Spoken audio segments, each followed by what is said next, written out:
Hello students. तो last class में हम लोग एनसीईआरटी डिस्कशन कर रहे थे और हम लोगों ने NCERT exercise 10.1 complete discussion 1 by 1 question हम लोगों ने डिस्कशन कर लिया था। जिनको अगर फिर भी किसी भी क्वेश्चन में एक्सरसाइज 10.1 के किसी भी क्वेश्चन में अगर डाउट रह गया होगा तो आप लोग कमेंट बॉक्स में मेंशन कर सकते हैं। मैं आप लोगों से दोबारा से एक्सप्लेन करने की कोशिश करूंगा। बाकी हम लोग आज उसके आगे का नेक्स्ट टॉपिक कंटिन्यू करेंगे, various forms of equation of a line. इसमें हम लोग बेसिकली सबसे पहले पढ़ेंगे कोऑर्डिनेट एक्सिस, जिसमें आपके एक्स एक्सिस और वाई एक्सिस के पैरेलल के इक्वेशन देखेंगे। फिर उसके बाद बेसिकली जो अपना मेन टॉपिक आता है इसमें point slope form, 2 point form, normal form, intercept form और उसके बाद जो अपने कुछ अदर मेथड्स भी होते हैं इक्वेशन ऑफ स्ट्रेट लाइन लिखने के, वो हम सब देखेंगे। तो सबसे पहले जो हम लोग स्टार्ट करते हैं, आपसे क्या लिखा हुआ है, various forms of equation of a line. तो सबसे पहले हम लोग देखेंगे equation of a line parallel to coordinate axis. मेरे हिसाब से कोऑर्डिनेट एक्सिस सबको पता होगा। कोऑर्डिनेट एक्सिस आपका क्या होता है, एक्स एक्सिस और वाई एक्सिस। तो सबसे पहले हम लोग पैरेलल में इसमें दो केस बनेगा। पहला आपका एक्स एक्सिस, सबसे पहले हम लोग देखेंगे equation of a line parallel to X axis, फिर उसके बाद हम लोग देखेंगे equation of a line parallel to Y axis. इसमें कुछ बताने लायक नहीं है, आप लोग पढ़ चुके हैं, लेकिन फिर भी मैं एक बार आप लोगों को बता देता हूं। ये आपका होता है एक्स एक्सिस, ये सबको पता है, और ये आपका होता है वाई एक्सिस, ये भी सबको पता है। अब equation of a line parallel to X axis, X axis के पैरेलल लाइन कौन सा होगा आपका, एक्स एक्सिस के पैरेलल ये लाइन हो सकता है, ये लाइन हो सकता है आपका, हो सकता है नीचे ड्रॉ हो पैरेलल लाइन, ये लाइन हो सकता है आपका, ये लाइन हो सकता है। अब इस लाइन का इक्वेशन क्या होगा, आप लोग ध्यान से देखिए। आप कोई भी लाइन एक्स एक्सिस के पैरेलल अगर ड्रॉ करेंगे, मैंने आप लोगों को इसके पहले भी बता चुका है, उस लाइन पे अगर आप कोई भी पॉइंट लेंगे, उनका एक्स एक्सिस क्या होगा, सॉरी उनका वाई एक्सिस क्या होगा, कांस्टेंट होगा। उनका वाई एक्सिस क्या होगा, कांस्टेंट होगा। अगर मैं इस लाइन पे कोई भी पॉइंट लेता हूं, यहाँ या फिर यहाँ या फिर यहाँ या फिर यहाँ, सबका वाई एक्सिस क्या होगा, सेम होगा। सबका वाई कोऑर्डिनेट क्या होगा, सेम होगा। वाई कोऑर्डिनेट क्या होगा, सेम होगा। मान लीजिए अगर ये आपका ए डिस्टेंस ऊपर है, ए डिस्टेंस ऊपर है, तो इस लाइन की इक्वेशन क्या हो जाएगी, y इज इक्वल टू ए। अगर ये आपका बी डिस्टेंस ऊपर है तो इसकी इक्वेशन कितना, y is equal to B. अगर ये आपका ए डिस्टेंस नीचे है तो इसका इक्वेशन कितना हो जाएगा, y is equal to minus A.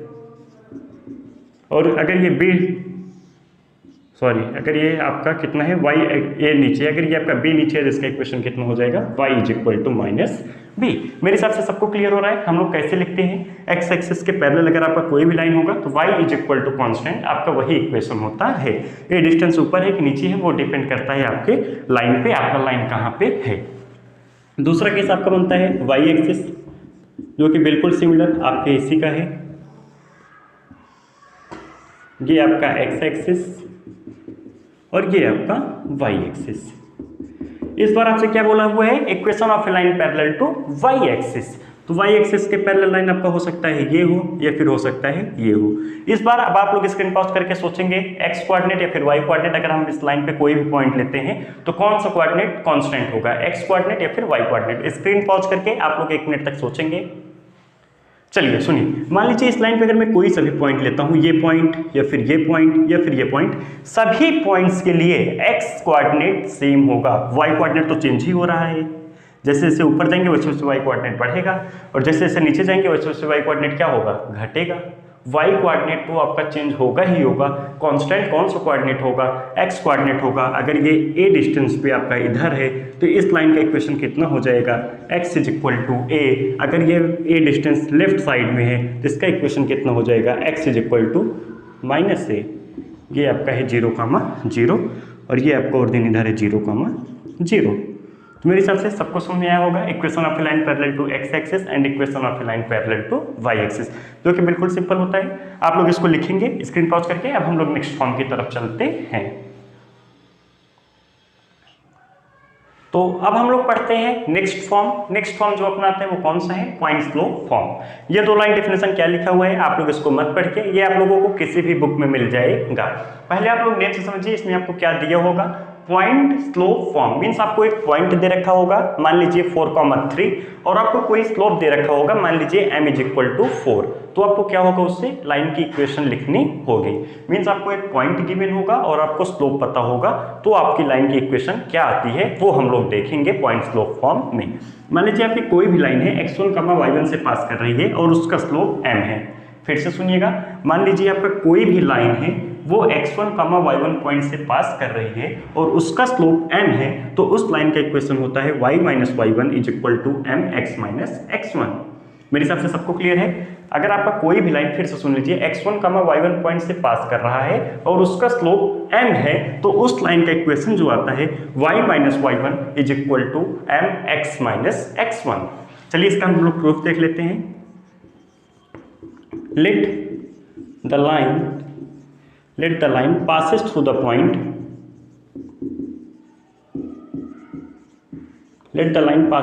point x1, y1। हम लोग ये लेट कर रहे हैं, आपका कोई लाइन है passes through the point x1, y1 and x, y be any point on it।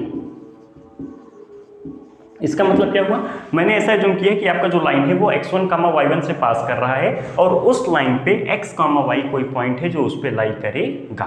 तो हम लोग सीधा सीधा इसका स्लोप निकाल लेते हैं, डायग्राम से समझिए।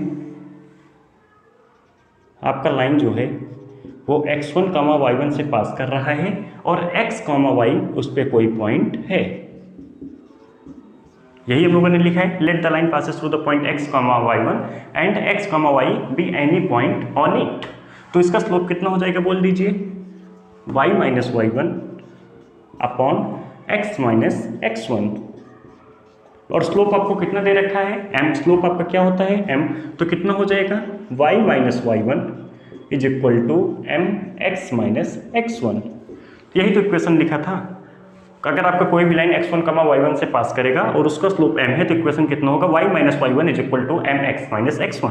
वही तो आ रहा है, y - y1 = mx - x1। Proof है ये आपका, लिख लीजिएगा। आप लोगों को ये रट्टा होना चाहिए, डायरेक्ट रट्टा होना चाहिए पॉइंट स्लोप फॉर्म में। अगर आपको एक पॉइंट पता है और स्लोप पता है तो उस लाइन की इक्वेशन कितना होगा, y - y1 = m × x - x1। ये आप लोगों को पूरी तरीके से रट्टा होना चाहिए। अगर आपको अभी नहीं समझ में आ रहा है कैसे करेंगे, आप लोग बिल्कुल परेशान मत होइए। अब हम लोग क्वेश्चन करने वाले हैं तो आप लोगों को क्लियर हो जाएगा। हम लोग से बेसिक से लेकर एडवांस तक क्वेश्चन तक ले जाएंगे।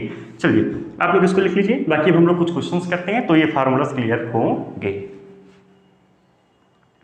तो क्वेश्चन नंबर 1 जो आपको दे रखा है, बिल्कुल बेसिक सा क्वेश्चन है। हम लोग सीखेंगे जो अभी हम लोगों ने फार्मूला पढ़ा y - y1 = mx - x1, उसको हम लोग कैसे अप्लाई करते हैं वो हम लोग इस क्वेश्चन से समझेंगे। बिल्कुल वार्म अप क्वेश्चन है, कॉन्फिडेंस के लिए, थोड़ा मजा आ जाए, स्ट्रेट लाइन का थोड़ा फील आ जाए, बस ये क्वेश्चन सिर्फ और सिर्फ इसलिए है। चलिए आपको क्या दे रखा है पहले क्वेश्चन में, find the equation of a line passes through the point -4, -3 and parallel to x axis. अब आप लोग यहाँ पे ध्यान से देख रहे हैं, आपको स्लोप डायरेक्ट ना दे करके आपको क्या दे रखा है, line parallel to x axis. फिर से सुनिएगा, पॉइंट स्लोप फॉर्म में मैंने आप लोगों को क्या बोला था, आप लोगों को एक पॉइंट दे रखा होगा और स्लोप दे रखा होगा। पॉइंट तो आपको दे रखा है -4, -3 नो डाउट, लेकिन आपको यहाँ पे स्लोप डायरेक्टली ना दे करके क्या दे रखा है, and parallel to x axis. अगर कोई भी लाइन x एक्सिस के पैरेलल है तो उसका स्लोप कितना होता है, 0। उसका स्लोप कितना होता है, 0। और कोई भी लाइन x एक्सिस के परपेंडिकुलर है तो उसका स्लोप कितना होता है, इनफाइनाइट, नॉट डिफाइंड। 1090, अगर कोई भी लाइन x एक्सिस के परपेंडिकुलर है तो 1090 आपका क्या होता है, नॉट डिफाइंड। और अगर आपका स्लोप x एक्सिस के पैरेलल है तो उसका स्लोप कितना होता है, 0। मीन्स आपको पॉइंट कितना दे रखा है, पॉइंट आपका जो दे रखा है -4, -3 और स्लोप आपको कितना दे रखा है, 0। कोई भी लाइन अगर आपका x एक्सिस के पैरेलल है तो उसका स्लोप कितना होगा, 0 होगा। कोई भी लाइन हो x एक्सिस के पैरेलल है तो स्लोप कितना होगा, 0 होगा। मेरे हिसाब से सबको क्लियर हो रहा होगा, स्लोप कितना मिल गया, 0। अब इक्वेशन क्या होता है, y - y1 = mx - x1। यही तो होता है, y - y1 = mx - x1। x1 y1 आपको दे रखे हैं, ये आपका क्या है x1, ये आपका क्या है y1। चलिए y - y1 कितना है, -3 इज इक्वल टू m कितना है 0। आप कुछ भी लिखिए वो तो आपका 0 ही हो जाना है, लेकिन मैं फिर भी लिख दे रहा हूँ x माइनस x1। x1 आपका कितना है -4। मेरे हिसाब से सबको फील आ गया होगा फार्मूले में हम लोग कैसे पुट करते हैं, y minus y1 is equal to m x minus x1। ये आपका 0 हो गया था, लेकिन मैं आप लोग को बताने के लिए x1 कैसे पुट करते हैं, x माइनस x1। तो ये कितना हो जाएगा आपका y minus minus plus 3 is equal to 0, y is equal to -3। तो इक्वेशन ऑफ ए लाइन आपका कितना हो जाएगा, y इज इक्वल टू -3। तो पहला क्वेश्चन बिल्कुल बेसिक सा था, कोई रॉकेट साइंस नहीं था, सिर्फ और सिर्फ टाइम पास था। चलिए आप लोग इसको स्क्रीन पॉज करके लिखेंगे। अब हम लोग नेक्स्ट क्वेश्चन नंबर 2 डिस्कस करते हैं। तो एग्जाम्पल नंबर टू अब हम लोग डिस्कस करते हैं। एग्जाम्पल नंबर 2 में आपसे क्या बोला है, find the equation of a straight line intersecting the X axis at a distance of 3 units to the left of origin with slope -2। इस बार आपको स्लोप डायरेक्ट दे रखा है -2, लेकिन आपको कोऑर्डिनेट पॉइंट आपको इस बार डायरेक्ट नहीं दे रखा है। पॉइंट में आपको क्या बोला है, लाइन आपका कहाँ इंटरसेक्ट हो रहा है, X axis at a distance of 3 units to the left of origin. मान लीजिए ये आपका एक्स एक्सिस है और ये आपका वाई एक्सिस है। मान लीजिए ये आपका कुछ ऐसा कोऑर्डिनेट एक्सिस है। वो क्या बोल रहा है क्वेश्चन आपसे, कोई भी लाइन है जो कि एक्स एक्सिस को 3 यूनिट इधर 3 यूनिट इस तरफ विद स्लोप -2, आपको हम मान लेते हैं लाइन आपकी ऐसे है, तो कहाँ पे डिस्टेंस कर रहा है, इंटरसेक्ट कर रहा है एक्स एक्सिस को 3 यूनिट इधर। तो ये कोऑर्डिनेट कितना हो जाएगा एक्सिस का -3, वाई कितना होगा 0। तो पॉइंट आपको कितना मिल गया -3, 0। क्यों, क्योंकि 3 units to the left of origin, ये आपका क्या होता है ओरिजिन। तो 3 यूनिट्स लेफ्ट तो कितना हो जाएगा -3, 0। तो पॉइंट आपका कितना हो गया -3, 0। स्लोप कितना हो गया m इज इक्वल टू -2 दे रखा है, ओरिजिन विद स्लोप -2। तो स्लोप आपका कितना है -2। सीधा सीधा इक्वेशन लगाना है, y minus y1 is equal to m x minus x1। x1 y1 आपका ये है, m आपका ये है, पुट कर दीजिए। y माइनस y1 कितना है 0 is equal to m x minus x1 कितना है -3। ये कितना हो जाएगा आपका y is equal to y minus 0 कितना होगा, y होगा m x प्लस 3। m की वैल्यू आप रख दीजिए, m कितना है -2, तो m मैं रख देता हूँ यहाँ पे -2। तो इसको आप लोग सॉल्व कर लीजिए, y is equal to -2x -6 इधर ले आइए, इज इक्वल टू 0 कर दीजिए, या फिर ऐसे ही रहने दीजिए जैसे आप लोगों को ठीक लगे। मैं ऐसे लिख देता हूँ y plus 2x plus 6 is equal to 0, या फिर ऐसे लिख लीजिए 2x plus y plus 6 is equal to 0। ये आपका क्या हो जाएगा इक्वेशन ऑफ ए लाइन। आपका ये आ गया था y is equal to -2x -6। अब आपको जैसे रीअरेंज करना हो आप उस तरीके से रीअरेंज कर सकते हैं। मेरा मोटिव था कॉन्सेप्ट समझाना, आप लोगों को कैसे सॉल्व करेंगे क्वेश्चन को। 3 units to the left of origin दे रखा था, पॉइंट निकालना बस यही था, बाकी उसके बाद तो फार्मूला ही था y minus y1 is equal to mx minus x1। तो मेरे हिसाब से ये क्वेश्चन सबको क्लियर हुआ होगा। आप लोग इस क्वेश्चन को लिखेंगे। अब हम लोग नेक्स्ट क्वेश्चन नंबर 3 डिस्कस करते हैं, थोड़ा और कॉन्फिडेंस आए। तो अब हम लोग डिस्कस करते हैं एग्जाम्पल नंबर 3। एग्जाम्पल नंबर 3 आप लोग स्क्रीन पॉज करके 5 मिनट तक अपने आप से लगाएंगे। पहले क्वेश्चंस को आप अपने आप से ट्राई कीजिए, फिर उसके बाद आप सोल्यूशन देखने का समझने का प्रयास कीजिए, तो ज़्यादा अच्छे से क्लियरिटी होगी। चलिए देखिए आपसे क्या बोला है एग्जाम्पल नंबर 3 में, find the equation of right bisector. ध्यान दीजिएगा, find the equation of right bisector of the line segment joining the points A and B. A दे रखा है, आपको बी दे रखा है, और आपसे क्या पूछा है, उस इक्वेशन की लाइन पूछा है जो इसको राइट बाइसेक्टर हो। इस लाइन का राइट बाइसेक्टर मतलब क्या हुआ, बाइसेक्टर मीन्स दो इक्वल पार्ट्स में डिवाइड करना, राइट बाइसेक्टर मीन्स परपेंडिकुलरली वो डिवाइड कर रहा है। तो मैं पहले डायग्राम से आपको समझाने की कोशिश करता हूँ।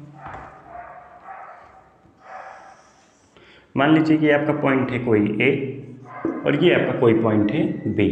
ए आपका कितना है 1,0, मैं रफ डायग्राम बना रहा हूँ। बी कितना है आपका 2,3। अब राइट बाइसेक्टर मीन्स क्या हुआ, जो इसको परपेंडिकुलरली दो इक्वल पार्ट में डिवाइड कर रहा हो। मीन्स अगर इसको मैं P बोल दूं तो AP is equal to BP, और P पे क्या होगा आपका 90 डिग्री होगा। राइट बाइसेक्टर मीन्स यही हुआ।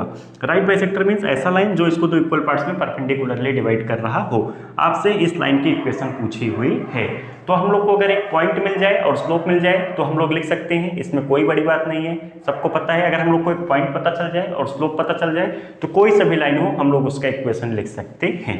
तो ये दो इक्वल पार्ट में, तो P क्या होगा, मिड पॉइंट होगा। P is mid point of AB, P is mid point of A B. और मिड पॉइंट हम लोग निकालते कैसे हैं, चलिए P का मिड पॉइंट हम लोग निकाल लेते हैं। तो P का पॉइंट आपका कितना हो जाएगा, 1 + 2/2 कॉमा 1 + 2/2 कॉमा 0 + 3/2। तो ये कितना आ गया, 3/2 कॉमा 3/2। तो P कोऑर्डिनेट हमको कितना मिल गया, 3/2 कॉमा 3/2।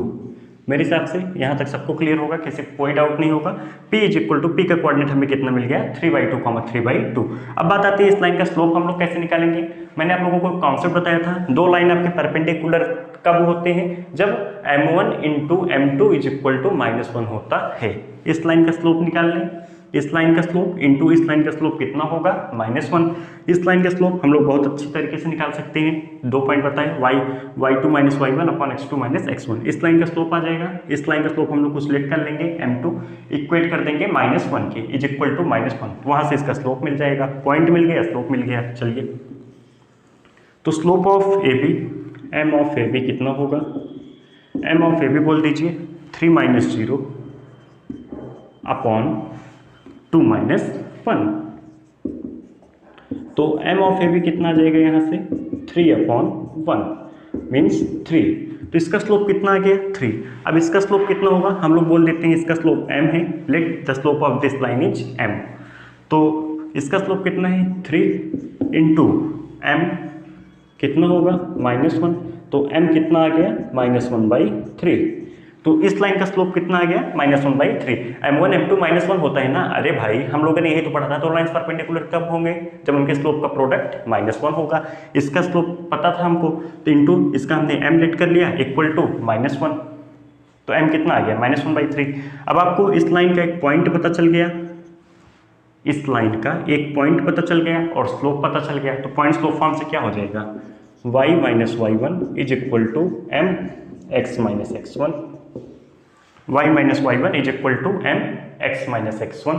तो x1 y1 आपके ये हैं, तो y - 3/2 = m कितना आया है, -1/3 x - 3/2। अब आप लोग इसको सॉल्व करेंगे, जो भी बनेगा वही आपका इक्वेशन होगा। तो ये था एग्जांपल नंबर 3, एक अच्छा क्वेश्चन था। मैं यही एक्सपेक्ट करता हूँ आप लोगों को समझ में आया होगा, कोई डिफिकल्टीज नहीं है। जिनको कॉन्सेप्ट से क्लियरिटी है वो कुछ भी बोले, आप लोग क्वेश्चंस को सॉल्व कर ले जाएंगे। इसलिए मैं बोलता हूँ आप लोग कोई किसी भी लेक्चर्स को आप लोग मिस मत कीजिए, क्योंकि पीछे से जो आप पढ़ते आ रहे हैं वो आगे रिलेट होते हुए चलते हैं। इसलिए आप लोग कोई सी भी टॉपिक्स को छोड़े नहीं, आप लोग समझने का प्रयास करें। और जहां भी डाउट हो, जो भी डाउट हो, आप लोग कमेंट बॉक्स में वहीं पे मेंशन कर दें, या फिर आप लोग मेल भी कर सकते हैं। बाकी आज का लेक्चर हम लोग यहीं तक रुकेंगे, पॉइंट स्लोप फॉर्म तक के ही। बाकी नेक्स्ट क्लास में हम लोग पढ़ेंगे 2 पॉइंट फॉर्म। 2 पॉइंट फॉर्म आपका बिल्कुल सिमिलर इसी तरीके से 2 पॉइंट फॉर्म नाम से समझ में आ रहा है आप लोग को कितने पॉइंट्स दे रखे होंगे, 2 पॉइंट्स दे रखे होंगे। अब तक हम लोग जो पढ़ रहे हैं, एक पॉइंट दे रखा है और एक स्लोप पता है हमको, उससे हम लोग इक्वेशन लिख रहे हैं। नेक्स्ट क्लास में हम लोग देखेंगे 2 पॉइंट्स, जब हम लोग को 2 पॉइंट्स पता होंगे तो कैसे इक्वेशन लिखेंगे। सीधी सी बात है, अगर 2 पॉइंट्स दे रखा है तो हम लोग स्लोप निकाल लेंगे, तो आपका यही फॉर्मेट बन जाएगा। अगर आप लोगों को 2 पॉइंट्स दे रखा होगा तो 2 पॉइंट्स दे रखा है, हम उसका स्लोप निकाल सकते हैं। और अगर हम लोग उसका स्लोप निकाल लेंगे तो आपका ये स्लोप पॉइंट फॉर्म पता चल गया, उसका स्लोप ले लीजिए और कोई सा भाई एक पॉइंट ले लीजिए, दोनों में से इक्वेशन आपका सेम आएगा। चाहे ये वाला पॉइंट लीजिए, चाहे दूसरा वाला पॉइंट लीजिए, स्लोप आप निकाल लीजिए, आपको वही आंसर आएगा। ये हम लोग नेक्स्ट क्लास में देखेंगे। बाकी आज तक अगर किसी को कुछ भी कहीं भी डाउट हुआ होगा तो आप लोग कमेंट बॉक्स में बता सकते हैं।